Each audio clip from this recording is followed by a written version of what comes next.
This video is brought to you in association with Kitchich Toys, the UK's home for retro and vintage toys.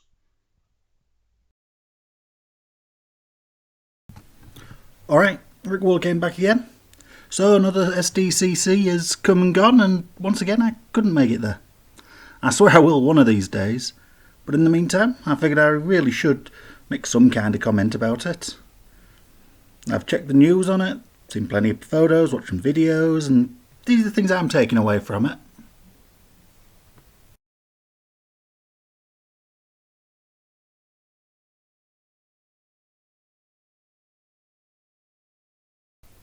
Number 10, WWE action figure reveals.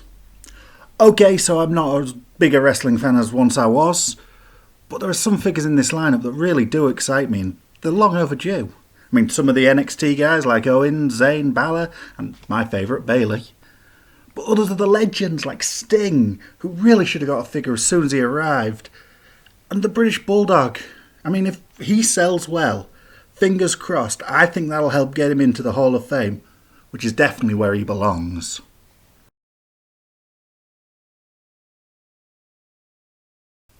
Nine, Marvel Legends. In other words, it's all about the cool new figures, most notably the Spider-Man wave, with the cool Ben Reilly Spider-Man, Venom, even if there are still a few questions about him, and of course, the one I'm looking forward to most, Spider-Gwen. Now, I've not read much of with her in yet, but the awesome fan art I've seen, and frankly how cool she seems, leave me really wanting to get this one, especially as I've got plans to use her in my take on the Marvel Universe in my fanfic Marvel 114.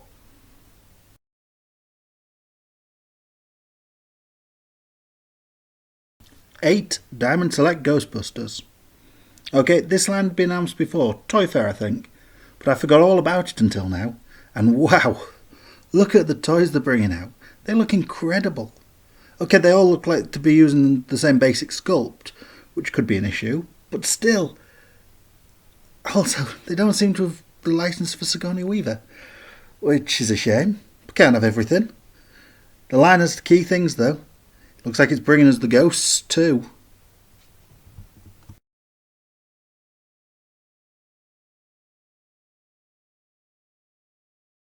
Seven, trailers everywhere. Okay, so many people will tell you this is what Comic-Con's all about. Getting the cool previews of all the awesome upcoming films, and frankly, this didn't disappoint. Suicide Squad looks awesome. Fudge from X-Men Apocalypse was amazing. There's Star Wars, Batman vs Superman, Deadpool, and so many more.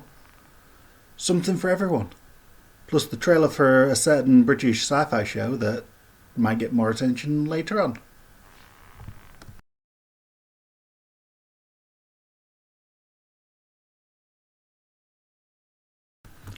Six, Batman and the Avengers team up. Wow, something to do with actual comics making my list from Comic-Con. Who'd have thunk it? Now, this one isn't quite what it seems though. This is the Batman 66 series, and the Avengers in question are Steed and Mrs. Peel.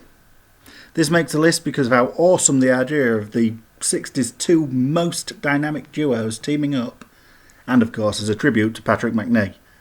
I'm still planning a proper tribute to him on my channel too.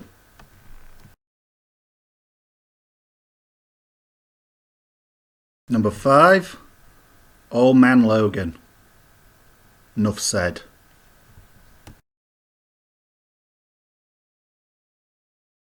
Number 4, The History of Leonardo. Okay, as a lifelong toy fan, few things get me excited as a lifelong box set of action figures. This set features 8 versions of Leonardo, with only the TMNT movie version missing for technical reasons. Not sure if it'll make it over here. It's a Toys R Us exclusive in the States, but I have my fingers crossed for it.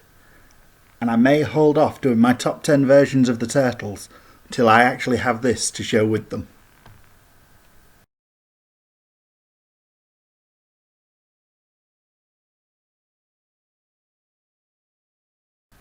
Number 3, the Doctor Who panel. Okay, who didn't see this making my list? I love the panel so much. Everybody on there was so on it. And the trailer seemed so epic. I hope the date given is the same for over here, or Elia. Elia would be good. I mean, Peter Capaldi is such a witty and charming man. I hope he has a chance to show that more in the new series. Plus, he and Jenna showed so much more chemistry here than they've ever done on screen. Probably because Jenna is being given the chance to be so much more likeable. You know, when she's being herself. Hope that happens on screen too. I want to like Lara. Really, really I do.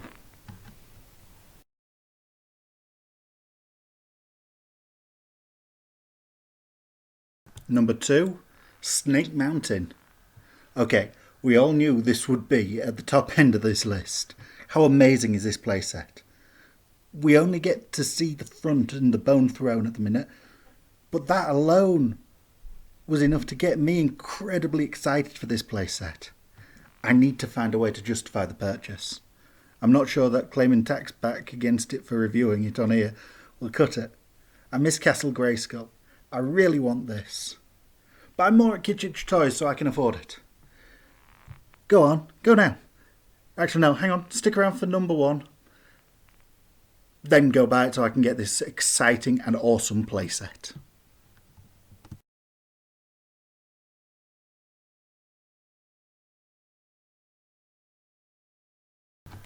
Number 1, Thundercats Classics. Now this was the only thing that could have ever topped my list, honestly. Mattel announces they will be making a line of Thundercats Classics, same scale as Masters Classics. He-Man and Lion-O will stand side by side in the same scale for the first time ever. This is such a big deal to me. I will be collecting these. Thundercats was top 3 cartoons from the 80s for me. Even more so than He-Man. And have you seen Lion-O and Jackalman? How awesome do they look? I can't wait to see what they've planned for this line. And this is what got me the most excited coming out of SDCC 2015. They are still a long way off yet, but they are coming, and I can't wait. Fingers crossed for it to run and run like Masters Classics has, so we get all the off-the-wall characters like the Demolisher, as well as the true classic characters.